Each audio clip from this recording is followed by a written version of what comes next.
شروع کوم په نامه د خدای پاک چې ډېر زیات بخښونکی او مهربانه دی. قدرمنو اوریدونکو کتونکو، نن یو ځل بیا ستاسو په خدمت کې حاضر یو د خپلې خصوصي او ځانګړې خپرونې پښتو ادب نن او پرون سره. په تیر پروګرام کې موږ د پښتنو په 15,000 کلن تاریخ او خصوصا د ګندهارا آرټ یا ګندهارا سیویلایزیشن نه واخله تر پېښور تر لمنې پورې چې څه شوي وو هغې باندې بحثونه کړي وو.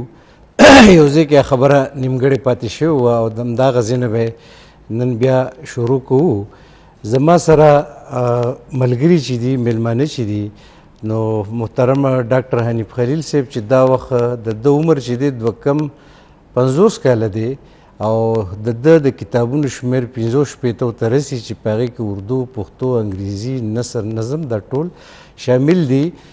او د ډاکټر صاحب ځانګړې خبره دا ده چې د پی ایچ ډي کړې ده فلسفي اف ډاکټرز، یعنې ډاکټریټ چې ډاکټر صاحب کړی دی نو هغه د پښتونخوا طریقې پسند تحریک او د پښتو شاعري، نو دا د ډاکټر صاحب سپیشلیټي ده.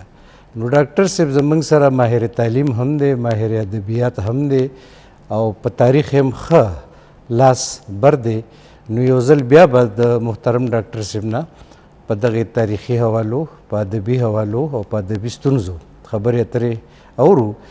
زما سره په څنګ کې بل ملګری، زما د وطن، زما د علاقې، زما د سیمې د ترکلانۍ او د خاورو یو ډېر نوموړی نوم، یو ډېر خوږ نوم، یو ډېر ښه شاعر ښاغلی عزیز واحد خان ترکلانۍ صاحب هم موجود دی. دی هم زموږ سره په تیر پروګرام کې موجود وو او نن هم موجود دي.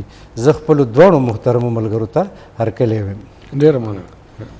قدرمنو، موږ خبره کوله په ګندهارا آرټ باندې.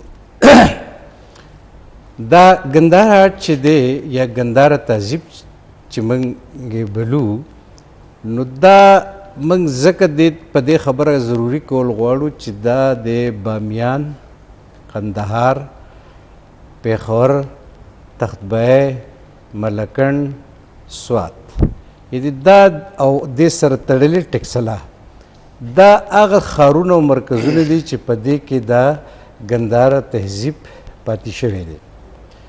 بامیانو کې خصوصا د دې ډېر لوی نښې نښانې وي او یو وخت مخکې هغه نښې نښانې په توپ وویشتې شوې او د دنیا قومونو په هغې د خفګان څرګندونه وکړه. او یو شعر هم چا پې ډېر ښه لیکلی و چې د بامیانو د بودا بابا قاتله غریو نیولی دی ټول غر درپسې ګرځي. نو هغه ګندهارا تهذیب چې د هغې سره سنسکرت ژبه، د پانیني صاحب ذکر مو پکې کړی او بیا د سنسکرت ژبې او د پښتو ژبې تړون او پیوستون د یوې اندازې مطابق په سنسکرت ژبه کې په سوونو داسې ټکي دي چې هغه د پښتو ټکي دي او ماهرین د هغې نه دا اندازه لګوي چې امکان دی چې د پښتو دا قدیمي شکل چې وي نو دا هم دغه سنسکرت دی. نو ډاکټر صاحب زموږ سره موجود دی، هغه په دې هر څه باندې عبور لري. د دغې په څنګ کې بیا موږ راغلي یو تر پېښور ویلي پورې، د پېښور تر لمنې پورې او د پېښور په لمن کې ګیر چاپېره چې کم تهذیب او تمدن موجود دی او کم ادبیات په دې سیمه کې را پیدا شوي دي او تخلیق شوي دي او لیکلی شوي او چاپ شوي دي، په هغې باندې یو سرسري خبره موږ کړې وه. خو نن یو ځل بیا په هغې باندې خبره کوو. موږ دا هم ویلو چې ادب څه ته وایي او دا مو هم ویلو چې ادب د درنښت او احترام په معنو کې استعمالیږي. خو زما په خیال چې د ادب جمع تورې چې دی نو هغه آداب دی او دا بل ادب چې دی نو د هغې هغه جمع صیغه چې ده نو هغه ادبیات دی. نو ادب او آداب دا یوه معنی ده او ادب او ادبیات دا بله معنی ده. ادبیات هر هغه خبرې چې هغه په نثر او په نظم کې ویلی شوي، چاپ شوي او لیکلی شوي وي نو هغې ته ادبیات ویلی کېږي. او د ادبیاتو بیا بلا شاخونه دي، د فطري علومو او د سماجي علومو سره بلا رګ او ریښې دي. نو زه به خبره اوږدوم نه او خپل محترم میلمه خپل کشر او زما نه په علمي لحاظ مشر جناب ډاکټر حنیف خلیل پروفیسر صاحب ته به خواست وکړم چې تیر ځل موږ دغه خبره تر دغه ځایه را رسولې وه، دا خبره به مخ وړاندې نوره څنګه بوځي؟ سیال صاحب تاسو په خپلو خبرو کې د ګندهارا تهذیب سره متعلقه بنیادي اشارې خو وکړې، ډېرې اهم او ضروري اشارې مو وکړې. داسې ده چې د پښتنو څنګه چې 15,000 کلن تاریخ دی نو دغه شانتې تهذیب هم زوړ دی. د دغه پښتني تهذیب ځینې نور شناختونه هم زموږ شته چې هغه په خپله د ګندهارا تهذیب په دې وسیع او پراخ وجود کې هغه فنا شوي دي. لکه د مثال په طور د کندهار ذکر تاسو کو، دا په قبل مسیح په دور کې د اراکوزیا په نوم باندې یادېدو او د دې سره یو ژوند تړلی و د هغه زمانې نه. دغه شان د اراکوزیا نه علاوه باختر یوه سیمه ده چې د افغانستان او د کاکیشین رینج یا کوه هندوکش چې دا کوم غرونه دي تر روسي ریاستونو پورې او د ایران څخه برخه او افغانستان او دې طرف ته زمونږ د پښتونخوا، دا ټوله یو سلسله چې دا به په باختري تهذیب یادېدله. ښکاره خبره ده چې د کې ایرانی اثرات هم وو او هغه روسي اثرات هم وو، هغه زوړ روس، خو پهچان یا پیژنګلو یا شناخت چې وو هغه هم د دې د پښتنو وو. دا هم په ګندهارا تهذیب کې زم شو یا ډوب شو. په عالمي منظرنامه کې موږ سره د پښتنو شناخت دی تهذیبي ګندهارا چې هم د قبل مسیح دی. او تاسو چې د پانینی ذکر وکړو نو موږ مخکې پروګرام کې وضاحت کړو چې دا د پانینی دی او دا د ثوابې دی او پښتو سنسکرت د پاره چې کوم ګرامر لیکل تاسو سوچ وکړئ چې دا غي نوم د خو په سنسکرت کې خو پښتو ته څومره نږدې یو جوړښت لري. د ګرامر نوم سنسکرت کې دی اشت ادیای ویان، اته ویلې شوی جبه، ویان ویند وینا. دا سنسکرت جبه چې اشت ادیای ویان یعنی اته لهجې، اته ویناګانې، اته جبه. نو ځکه چې دا سړی پښتون دی نو په د پښتو هم اثرات یو د سنسکرت او د پښتو لکه تاسو چې ویل په خپل ډېر نږدې کت دی، بل ټکي دي او کله کله دومره نږدې شي لکه موږ د ځمکه ټکی وایو کنه، دا په سنسکرت کې جمکه دی. نو زیم او جیم خو بدلیږي په پښتو کې کنه په ډېرو لهجو کې. نو زما مقصد دا دی چې دغه د سنسکرت سره تړلي تهذیبي شناخت هم ګندهارا سره خپل ځان یو کو، باختر هم خپل ځان یو کو، اراکوزیا هم خپل ځان یو کو، کندهار. او اوس چې کله موږ تهذیبي شناخت د پښتنو خایو نو ګندهارا تهذیب سره بس اخیری خبره دا کومه چې د دې سره فن تعمیر هم تړلې دی، د دې سره موسیقي تړلې ده، د دې سره ادبیات تړلې دي، د دې سره یو تاریخ تړلې دی او د پښتنو کلتوري ژوند یعنی د هغې جنګونه، د هغې مارشل سټیټس، د هغې بهادري، د هغې میلمستیا، دا ټول څیزونه چې دا موږ ته د دې ځمکې د کنستنې نه پس ته بله نښې په لاس راځي چې په دې ګندهارا تهذیب کې د پښتنو ژوند څنګه و. ډېر ښه ډاکټر صاحب، ډېر ښکلي او ډېر ساده مثالونه تاسو وړاندې کړل د سنسکرت ژبې په حواله د پښتو سره د هغې تړون او پیوستون. مننه ډاکټر صاحب، موږ ته هم د دغسې استادانو ضرورت دی چې هغه موږ په خپل تاریخ پوه کړي. زه به عزیز خان ترکلري صاحب ته راشم. عزیز خان لکه څنګه چې ډاکټر صاحب وایي چې دا ګندهارا آرټ چې دی یا ګندهارا تهذیب چې دی دا د پښتنو خپل تهذیب دی او د دې خپل تاریخ دی. د هغې واضح هم وکړه چې پانینی چې د سنسکرت ژبې استاد و هغه هم پښتون و. دا زه نه یم، دا د ډاکټر صاحب وایي ځکه چې د ده اتارټي ده. اوس د هغه تهذیب چې کوم آثار او اثرات زمونږ په دې پښتون وطن کې چرته چرته لیدې او کتې شي، که په سوات کې، په ملکنډ کې، په تخبیه کې، په بامیانو کې، په قندهار کې. عزیز خان ځای په ځای زمونږ د دې دور خلک راپاڅېدل او هغه تهذیبي اثار یې مات کړل، د چا نه یې پوزه پرې کړه، د چا نه یې غوږ پرې کړه او کوشش یې دا وکړو چې دا خو د هندو دور علامتونه دي او د دې تاریخ نه ځان خلاصول پکار دي. نو تاسو څه ګڼئ چې ګینې دې خلکو چې دا کم عمل د دې خپل ګندهارا تهذیب د دغې فن تعمیر سره وکړه دا یې ښه کار کړی دی؟ دا خو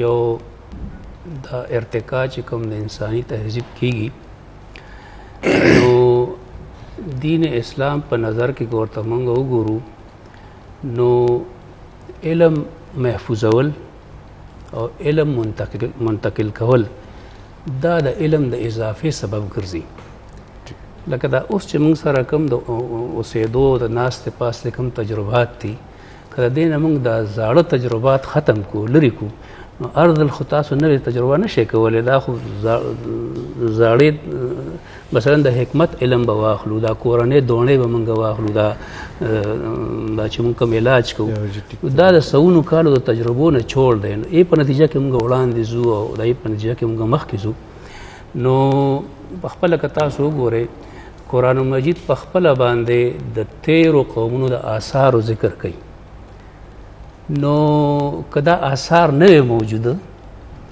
نو عربو ته به څنګه ورمخې ته کولی په دې وجه باندې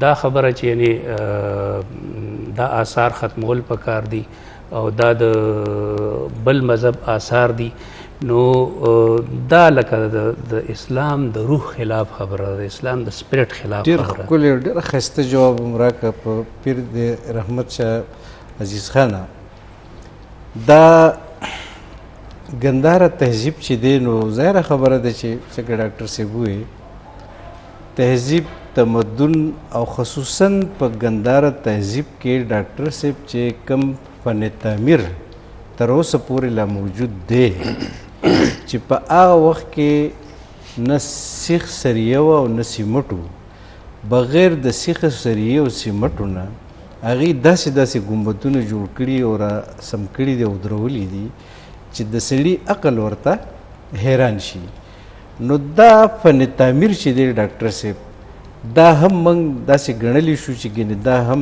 زموږ د پښتنو فن تعمیر و او دی بالکل داسې ده چې ما وختي ذکر وکړو د ځمکنستنې چې په انګریزي کې ورته جیالوجي او ارکیالوجي اصطلاحات استعمالیږي د دغه کودایۍ نه د ځمکې د کنستنې نه چې کوم آثار په دې سیمه کې راوتي دي نو په هغې کې د فن تعمیر نمونې هم شته ګوره زمونږ په هغې کې هم برخه شته دا چې کوم د هړپه موهنجودړو یا مهرګړ ذکر کیږي دا هم د وادي سند یا د دریای سند په غاړو باندې آباد خلک دي او دا د هغه وخت نه چې کله اریایي قبیلو د لوکل قبیلو سره مقابلې کولې لوکل په هغه وخت کې دراوړ وو چې هغوی مخکې نه د دریای سند په غاړو آباد وو نو دلته د دریای سند په غاړو چې کومې آبادۍ شوي دي په هغې کې د آریینو د پښتنو یا د هغه وخت د پښتنو ډېر غټ کردار دی او اوس د ځمکنستنې نه پس دا څیزونه روزي نو اخو د دریای سند د غاړو داسې تهذیبونه دي چې پکې نور هم شریک دي خو که موږ سیده راځو نیغ په نیغه خپلې سیمې ته راځو نو تاسو وګورئ په دې هنډ میوزیم کې صوابۍ کې بلا سیزونه محفوظ دي تاسو په دې ټکسله کې وګورئ ځینې سټوپاس جوړ دي د ارکیالوجي دا یو ټرم دی سټوپا پته نه لګي چې زموږ عام ګمبد چې څومره خلک به په دې پوهېږي خو په دې ټکسله کې دغه شان په دې تخبۍ کې چې موږ ورته تخبۍ کندرات وایو په سوات کې په بامیانو کې دا په ملکنډ کې زه تاسو خبره کوئ لږ غونډې بیا تاسو خبره یاد ساتئ غني خان وایي اکارډینګ ټو عبدالغني خان بابا هغه وایي چې دا ملکنډ چې دی که نه جي او جي وایي چې د بټخیلې نه تاسو داسې د اګرې په ځای توتکان طرف جی نو غني خان وایي چې په دې کرښه باندې 11 ښوونځي او پوهنتونونه جی دا موجودو جی دا د غني خان د قول خبره ده صحیح او هغه دا وایي دوستانو موږ په دې ګنداره تهذیب ځکه خبره کوو چې دا په دې کې به موږ د خپلې ژبې د خپل تاریخ د خپلو ادبیاتو د خپل ژوند د کړو وړو هغه طور طریقې لټو لکه څنګه چې عزیز خان ترکلاني صاحب خبره وکړه چې خپل ماضي باید دا موږ په یاد کې ونیسو دا موږ ته یاد وي د دې ورانول د دې بربادول د دې ویجاړول دا په هیڅ حواله سره هم نه انساني عمل دی او نه اسلامي نو ډاکټر صاحب تاسو خپل خبره ته بالکل ما سیال صاحب دا خبره کوله چې زمونږ اوس پښتانه په کومه سیمه کې آباد دي او خصوصي شناخت د پښتنو دی هلته هم د سوونو نه زرګونو کالو زاړه آثار مخې ته راغلي دي چې په هغې کې د فن تعمیر نمونې هم شته. تاسو خبره د فن تعمیر کړې وه او بیا د فن تعمیر سره سره د استعمال سیزونه، لوښي، اسلحه، هتیار او بلا سیزونه داسې دي چې هغه په لاس راغلي دي. ډېره دا ثابتېږي چې دا پښتانه زرګونو کاله مخکې هم ډېر سیویلایز، ډېر ترقي یافته، ډېر د یو سوشل ژوند او د یو داسې ذهن خلک وو چې هغوی په هغه خپل ذهنیت په فن تعمیر کې هم ښودلی دی او لکه چې تاسو اشاره وکړه په ادبیاتو کې هم ښودلی دی. ډاکټر صاحب ستاسو نه خبر علم زه افغانستان ته تللی وم غالبا 2004 یا 2015 کې.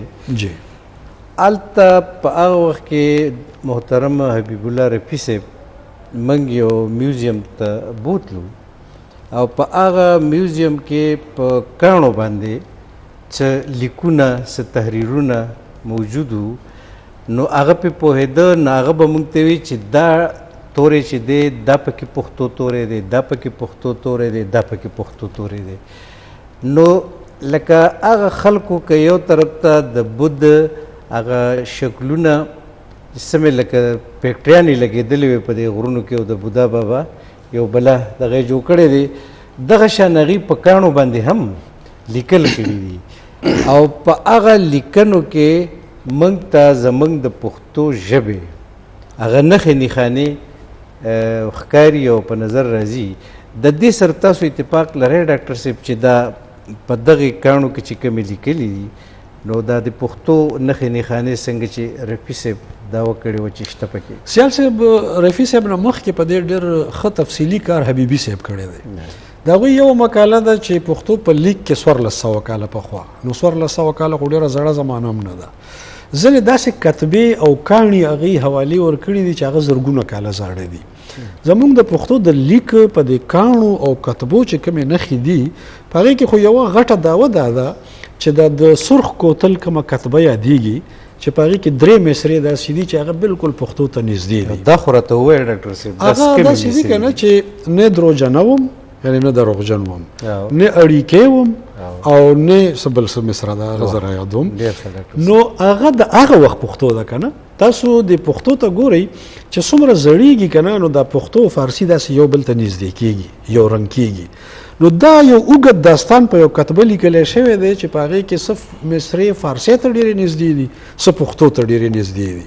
نو حبیبي صاحب په دې خبره کړې چې دا زمونږ پښتو ده. څنګه چې تاسو خبره وکړه ډاکټر صاحب چې دا د هغه وخت پښتو ده، ما ته یو خبر را یاده شوه څه لږه موده وړاندې یو 40-50 کاله مخکې وي د وزیرستان یو سړی و جی هغه په دې مردان کې چېرته سیاسي جلسې ته تقریر کو جی نو هغه تقریر وکړو نو چې راکوز شو نو یو سړي نه چا تپوس وکړو چې یاره دا څنګه تقریر و نو هغه ورته ووایي چې یاره ډېر زبردست تقریر یې وکړو خو دا ده چې په اردو کې یو مونږ پرې پوهېدو نه حالانکې د وزیرستان ژبه اسوچه پښتو ژبه ده او داسې تاریخي بنیاد هم لري لکه بایزید پیر روخان بابا په خپل خیر البیان کې هم چې په 4 ژبو کې لیکلی دی نو په هغې کې یوه ژبه پښتو هم ده. نو دا خو د پښتنو قبیلوي ساخت او قبیلوي لهجې داسې پیچیده دي چې یو قبیله د بلې قبیلې په هغه لهجیاتي انداز او په هغه الفاظو د نه پوهېدو په وجه چې دا اوسنی د 40-50 کالو خبره ده نو چې دا پښتو چې ډېر زیات لرغوني دور ته ځي نو ظاهره ده چې دا به ډېره زیاته پیچیده وي. ډاکټر صاحب تاسو به خبرې کوو د عزیز خان نه به شاعري واورو. جی مننه.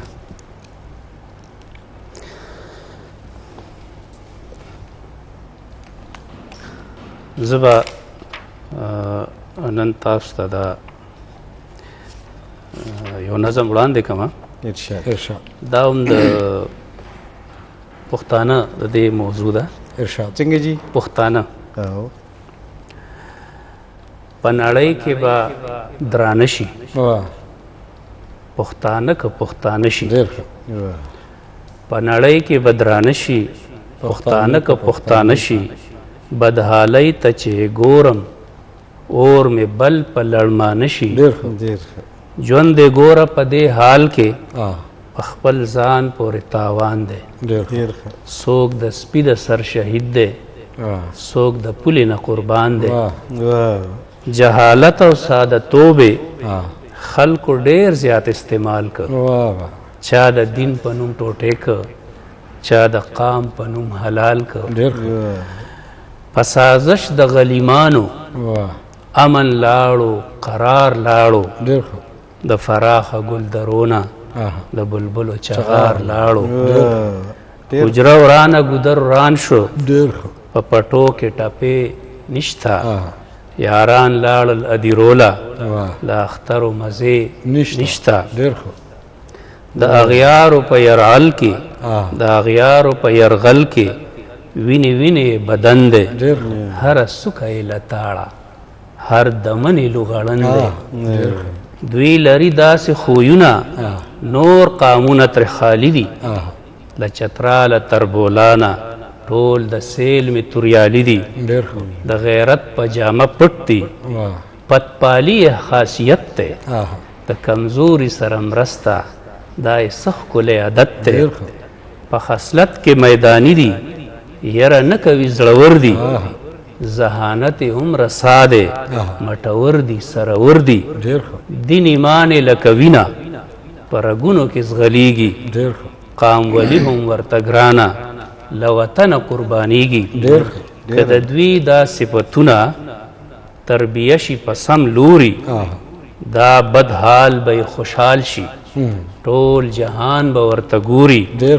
قیادت ورله پکار دی، د دانا مومن رهبر ښه. چې په کار د قامګرۍ کې د هر څه نه وي خبر ښه.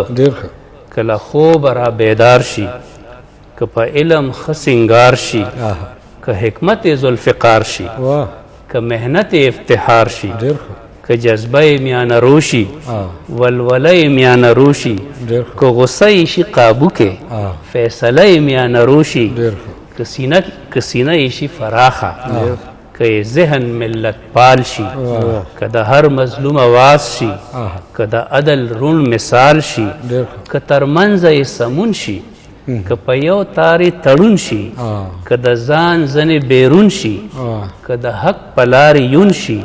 زه عزیز په کلکه وایم ټول جهان به د پښتون شي. ډېر ښه. دا ستاسو د دې خوندور او قامي او ملتپاله غزل په ترڅ کې به یوه خبره زه وکړم، خو فلحال یوه دمه اخلو. ملګرو موږ سره اوسئ.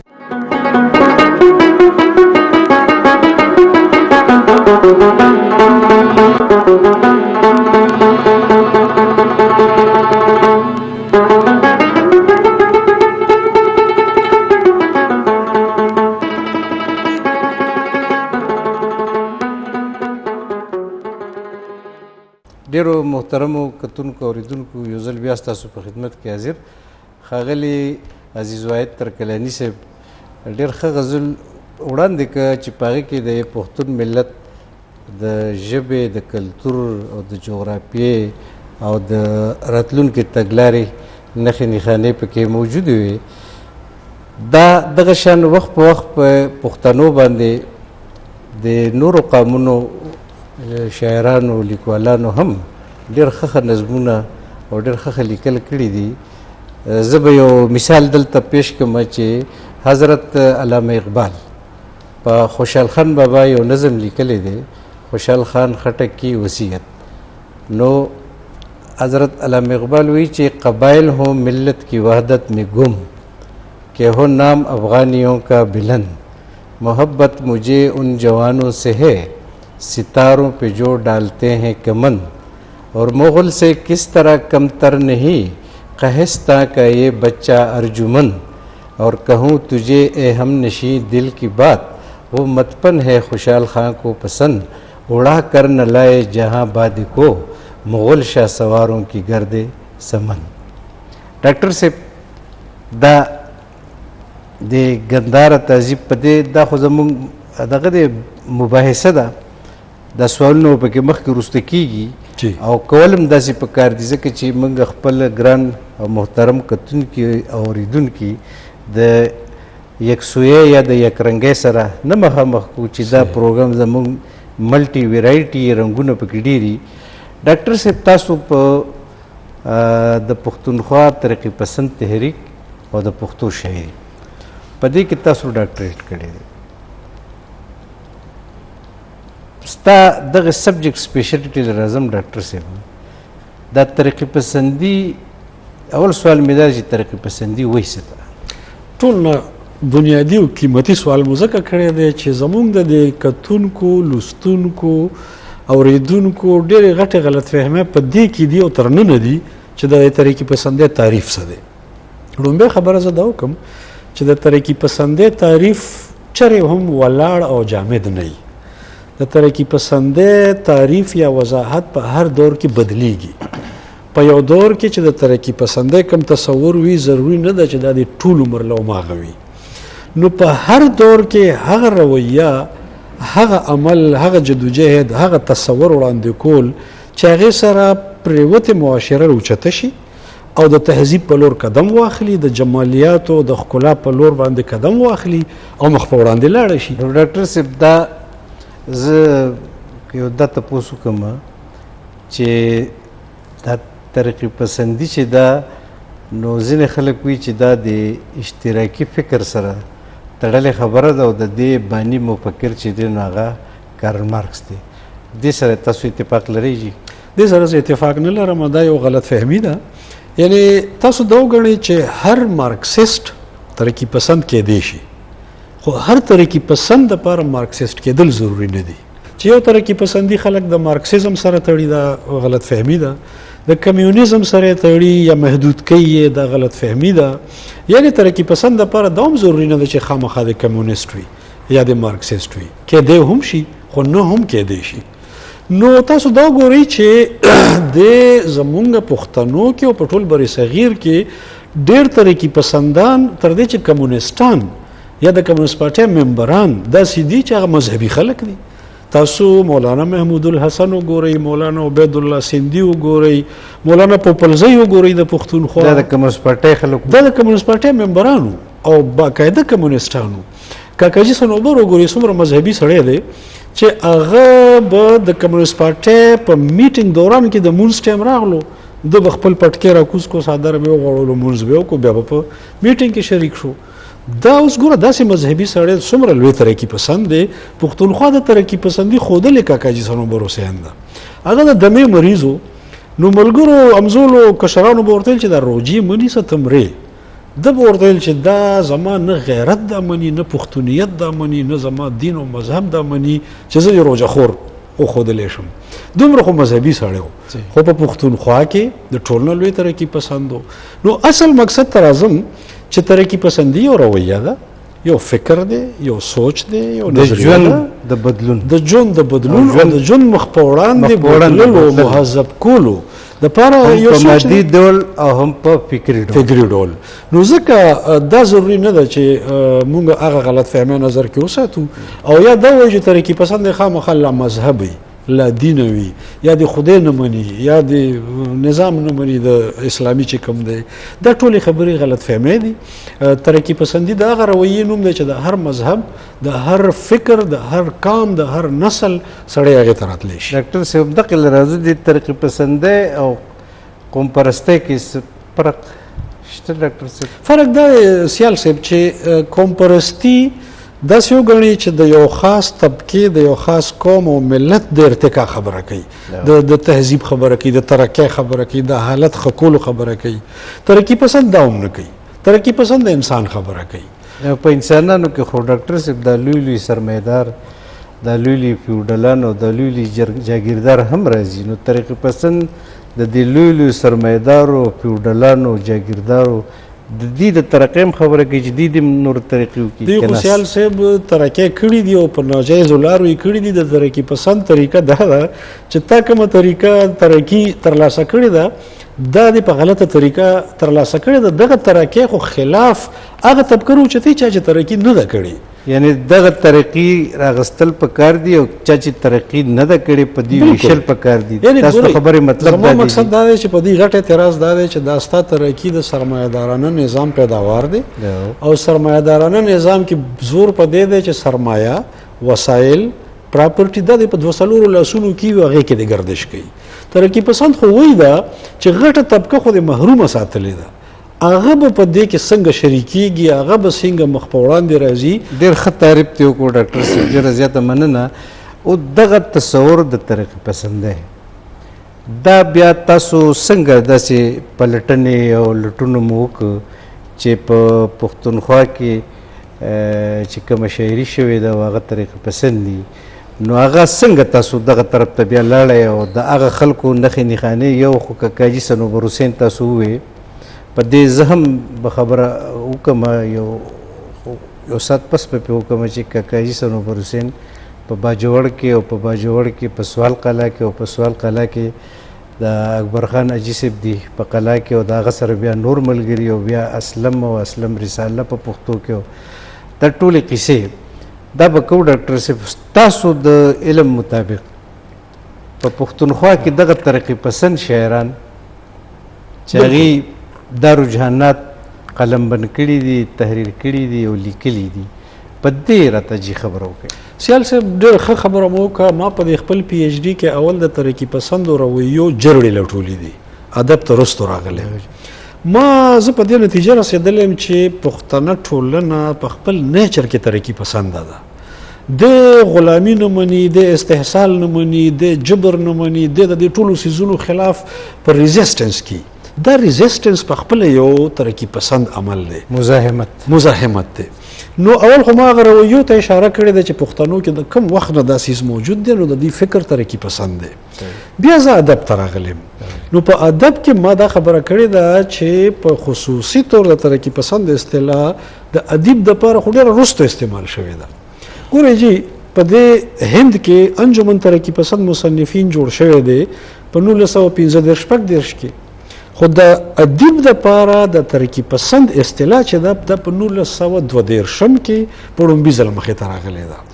کله چې انګارې یو مجموعه د افسانو چاپ شوه، په هغې پابندۍ ولګېدې او د هغه ترقي پسندانو سره سختۍ شروع شوې، نو دا ترقي پسند فکر والا خلک راغونډ شو چې یو څیز پکار دی چې د هغې نوم وي لیګ آف پروګریسیو رایټرز، یو تنظیم د ترقي پسندو لیکوالو. دا لومبی ځلو دا د پیرنګیانو په دور، دا د پیرنګیانو په دور کې دا لومبی ځلو چې د رایټرز دپاره ترقي پسند ټکي په 42 کې استعمال شو.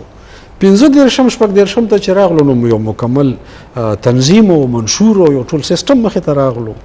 خبره راځي زمونږ پښتو ته، په پښتو کې سیال صاحب دا ترقي پسند سوچ او فکر چې دی دا بالکل د روحانیانو نه راواخله. په خوشحال بابا کې، په رحمان بابا کې او په کلاسیک کې دا شی موجود و. نو کنه ګوره رحمان بابا هم پوهېږي، دا اوس د هغه څومره یو عجیبه ترقي پسند اپروچ دی ژوند ته چې د دنیا د محلونو خښتې واړه، د دنیا د محلونو خښتې واړه، ما رحمان ته د سرونو میناري. دا اوس چې کومه د جبر او د ظلم چې کوم هغه ارتقایي فکر دی، نو رحمان بابا څومره په ټیک طریقې سره هغه مزاحمت کړی دی او هغه نقشې راښودې ده. دومره ښایسته خبره مو وکړه. د رحمان بابا په هکله بلا غلط فهمۍ دي، څوک ته مولا جوړوي، څوک ته زاهد او واعظ او څه جوړوي. چې د خپل دور څومره ترقي پسند دی، په دغه دور کې ما بل نه دی لیدلی.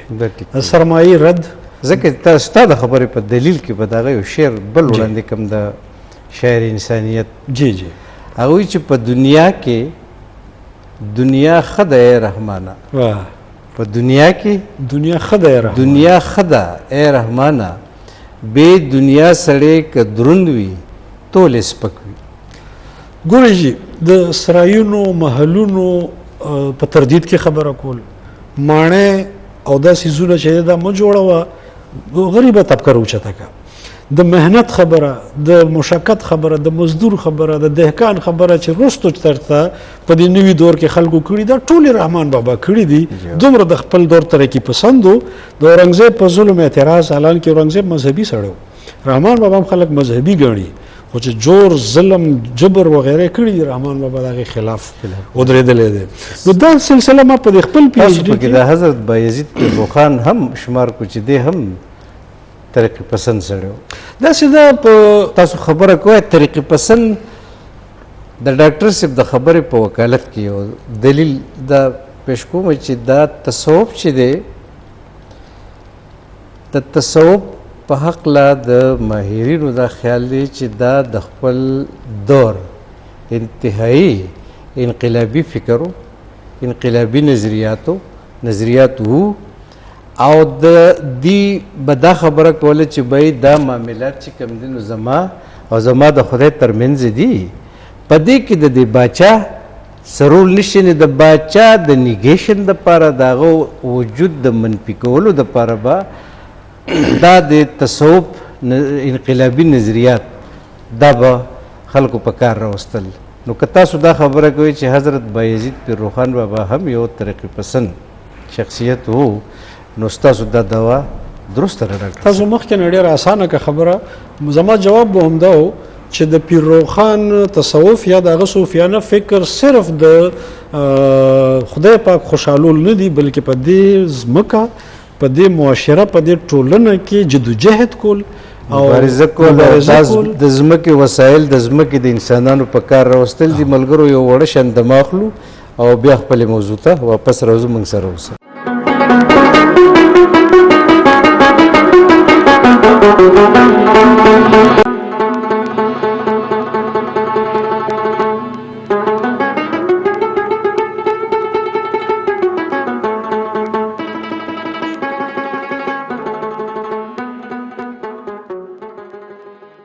ډېرو محترمو کتونکو اورېدونکو یو ځل بیا ستاسو په خدمت کې حاضر یم. زه عزیز واحد خان ترکلاني ورور تاسو له به راشم لکه څنګه چې ستاسو تعلق د دیر سره دی د باجوړ د دغه سیمې سره دی.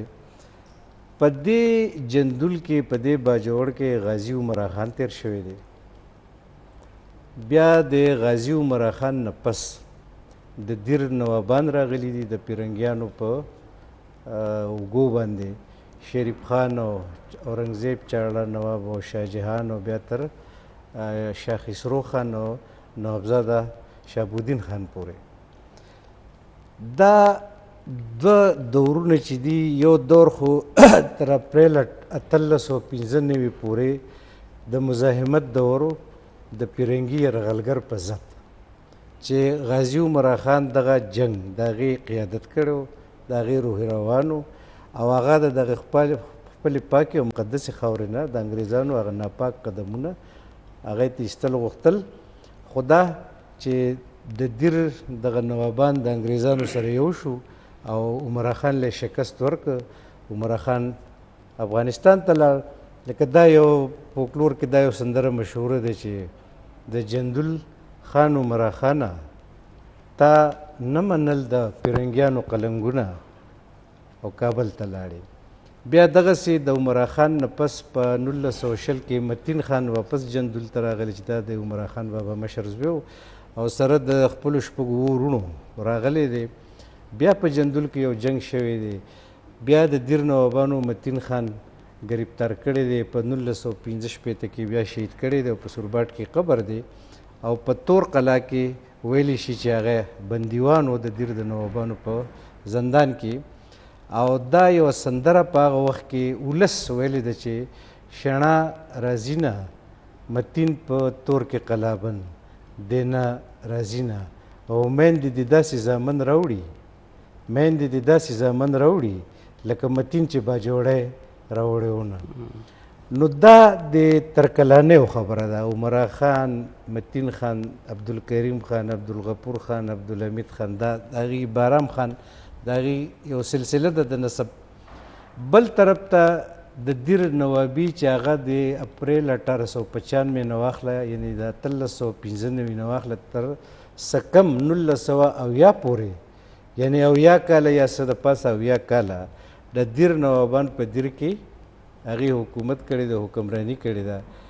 تاسو څه محسوسوئ چې دغه ما چې دا کمې عوامي لوبې یا سندرې تاسو ته ووې د دیر د نوابانو په حواله د عمرا خان بابا د متین خان په حواله څه تاثر لري چې په دې حوالې سره خو دا خبره ده چې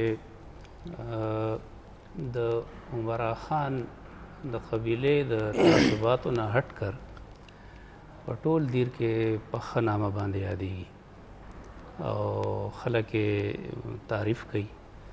نو دغه مختصر دور چې و دا د یو آزاد پښتون دور او د بهادرۍ دور و. لکه عمرا خان دا د شجاعت او د بهادرۍ یو استغاره ده او ټول پښتانه قدر کوي او باید په دیر کې د هرې قبیلې خلک د هغې چې کوم دی هغه قدر کوي. نو دا بیا چې کوم چې د دیر خپله نوابي ده کومه چې په 1904 کې واپس بحال شوه د شریف خان چې کومو، نو د انګریزانو په مرسته باندې د دې مردان نه یو لام جوړ شوی و باقاعده. زموږ د دې ځای دا خانان نوابان د دې هم ورسره پکې مرسته وه او دغه پکې. نو هغه نوابي واپس بحال شوه. زه به دا ووایم چې زمونږ غرض صرف دې سره ده چې حکومت چا دی د کمې قبیلې د کمې نه دی، دا دومره اهم خبره نه ده. دا اهم خبره ده چې یاره د عوامو دپاره څه شوي دي او د خیر ښېګړې څه شوي دي، ترقي څه شوې ده. دغه هم زموږ موضوع ده، خو دا ده چې اوس دغه عمرا خان شه یا متین خان شه دا ولس په خپلو سندرو کې ستایلي دي. آیا د دیر د نوابان هم ولس په خپلو سندرو کې ستایلي دي؟ ما ذهن ته خو داسې سندره ما په ذهن کې نه راځي اوس، خو د هغې باره کې نسبتاً لږ منفي تصور زیات دی او ځکه چې د هغه د حکومت نظام چې کوم نو دا د بیګار په سیسټم باندې قایم و او په هغې کې به د هغه افسران او محصلین به ورته وي د هغې دا چې ای به خلک مطلب دا د تنګول زیات. نو په دغه وجه باندې بل دا چې د دیر د نواب خاص طور باندې د چاړه نواب چې وایي او بیا د هغه زوی د شاهجان نواب دا وروستي دوه نوابان دي. نو دوی د تعلیم سره د دې ډېر سخت مخالف وو. دا ډاکټر صاحب د عزیز خان خبره کوي، یعنی دا دی دومره د تعلیم مخالف خلک وو چې د دې خال کې بچا خان بابا مدرسې جوړې کړې وې، هغه دی ړنګې کړې وې، انګریزانو هم ړنګې کړې وې چې وایي دا راته دا سړی دلته څه غم جوړوي چې دلته ځکه چې دغلته فضل محمود مخفي صاحب و، د بچا خان نور ملګري وو او د هغې یو هڅه یو کوشش دا و چې دغلته په پښتنو کې یو تعلیم یا د علم و ادب د خورولو دپاره کار وکړي. دا مخفي صاحب هم د تعلق د دیر سره دی او مخفي صاحب د پښتو ژبې ډېر مهم او ډېر زورور شاعر دی او د هغه نوم به په شاندارو ټکو کې لیکلی کېږي ځکه چې هغه یوازې شاعر نه و، هغه یو عملي مبارز هم و، په قام هغه رتباره و.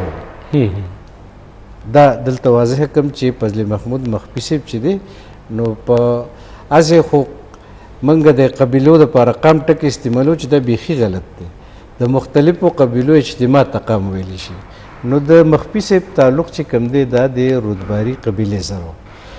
نو ډاکټر صاحب دغه دیر کې چې دی که نه جی عجیبه قصې وې، په سپینه ټوپۍ پابندي او د ریاست ژبه پارسي، د تعلیم ژبه پارسي، یعنی پښتو خو پکې سوال نه پیدا کېږي بلکې په پښتو کې چې بچا نظم سندره ټپه یا شعر ولیکه هغه به یې د دیر نه جلا وطن کو. دې حوالې سره یو خبره زه وکړم دا چې د فضل محمود مخفي حوالې سره چې ما خو دا خیال دا مامون دی فضل محمود مخفي او ځکه چې د هغه نږدې خاندان نه ما تپوس کړی نو هغې زما هم دا خیال دی چې دی مامون دی، د ده نور د تر زامن دی هغه رتباري دی. زه شاید خطا شوم، صحیح ده، د مامون دی تر کلانې دی. دا د سیند علاقه چې کومه ده دغه د دوی علاقه ده.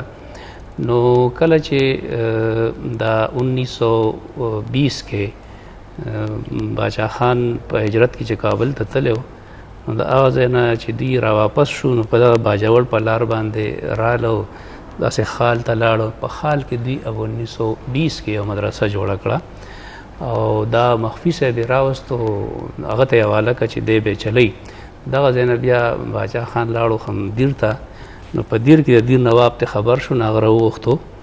نو دا تاسو د تعلیم دا خبره دی دا د انګریزانو په پالیسۍ باندې دا خبره وه ځکه چې باچا خان بابا وایي چې ما ته ده ووایي چې سبا به زه د خلکو په مخ کې په تا باندې غصه کومه خو ته به خفه کېږې نه د انګریزان دا ته چې څه کار کوې دا زما خوښ دی خو دا انګریزان رانه خفه کېږي بله دا چې ما ته د اسوات د سنډاکۍ مولوي صاحب دلته کېنول دی نو د دې نه په وجه باندې زه دغه تاسو خبره کوئ عزیز خانه دا دغه کتاب چې دی د سټوري اف د ملاکنډ فیلډ فورس وینسټن چرچل لیکلی دی چې د دې لکه مطلب جنګ ملاکنډ ناغه وی چې کله د عمرا خان کابل ته راتلو نه پس موږ دغه کور باړوي ته چې پخوا به ورته باړوي اوس ورته سمرباغ وي چې هغه کور ته موږ دننه ورننه وتو نو زه حیران شوم چې دا عمرا خان دا خو بهترین د افغانانو بهترین پنې تعمیر هم د دزده دی ځکه چې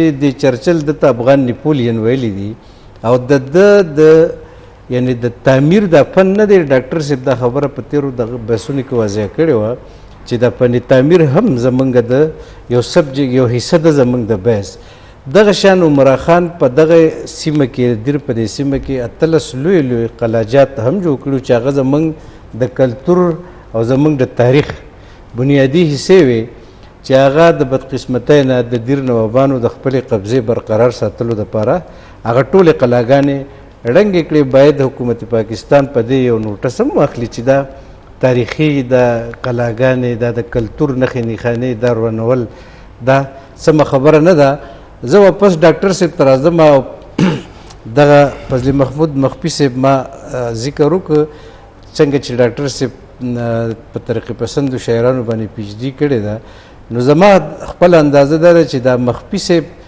د دې روح روان دی د ترقي پسندو شاعرانو او ګورو چې ډاکټر صاحب مخکې د چا نومونه اخلي چې په دغه سب کې نور څوک ولاړ ډاکټر صاحب بالکل سیال صاحب هم د مخفي صاحب سره بیا زه وتړم د خپلې خبرې مخفي صاحب چې کوم نظمونه لیکلي دي او ویلي دي هغه خو دي کم خو هغه د خپل دور یو ډیر شدت سره ترقي پسند رویې والا نظمونه دي او غنی خان به چې کله خپل آیډیل شاعر ښودلو نو مخفي صاحب به ښودلو دا ډېر لوی اعزاز دی په خپله د غنی خان فکر کې د ترقي پسندۍ یو زبردست شوخ رنګ موجود دی خو د مخفي صاحب په هم اثرو کې د انجمن اصلاح الافاق نه سره د باچا خان د تحریک او جدوجهد سره چې کم تړلي شاعرانو هغه په خپل رویه کې ټول ترقي پسندو د پیرنګي خلاف د سرمایه‌دارانه نظام خلاف د ظالم حکمران خلاف د غلامۍ د تصور خلاف